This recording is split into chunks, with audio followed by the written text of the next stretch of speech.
আসসালামু আলাইকুম guys, welcome to my new blog. তো চলুন আজকে ব্লগটা শুরু করি। তো আজকে যাব ছাদে। আমি যেখানে কাজ করি ওই বিল্ডিংয়ের ছাদে আজকে কী কী আছে সেটা দেখাবো আপনাদেরকে। তো চলুন। ফার্স্ট এটা হলো পাম্প, এটা দিয়ে কংক্রিট উঠানো হয় উপরে। তো চলুন, এরকম দুইটা আছে, একটা ওই পাশে আর একটা এই পাশে। এই যে আরেকটা এই পাশে দেখতে পাচ্ছেন, এটা একটা।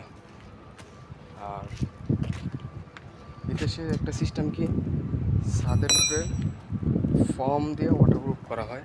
যেরকম এই দেখতে পাচ্ছেন, এগুলো ফর্ম। প্রথমে স্প্রে করা হয়, তারপরে ফুইলা এরকম ফর্ম হয়। ছাদের উপরে এরকম স্প্রে করে ওয়াটারপ্রুফ করা হয়। আর একটা বিষয় কি, এই যে এইগুলো দেখতে পাচ্ছেন সব এসির মেশিন সব আইনে রাখা হয়েছে, এগুলো সেট করা হইব। দেখতেই পারতেছেন পুরো এগুলো সব সবগুলো এসির মেশিন। আর এই যে এটা এটা হলো পাম্প, এটা হলো হাইড্রোলিক একটা পাম্প, হাইড্রোলিক প্রেসার তৈরি হয়।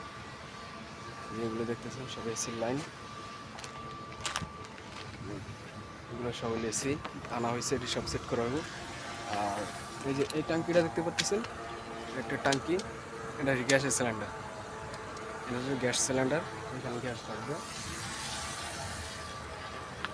আর ওই যে একদম টাওয়ার ক্যারেনের উপরে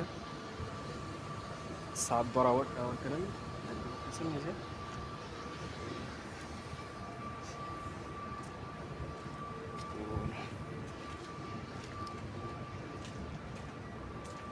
এই হলো পাম্প, কংক্রিট পাম্প।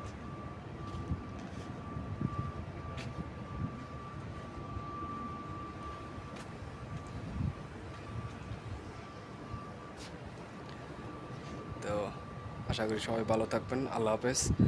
অবশ্যই অবশ্যই অবশ্যই আমার ইউটিউব চ্যানেলটা সাবস্ক্রাইব করবেন। সবাই বেশি বেশি করে ভিডিওগুলো দেখবেন।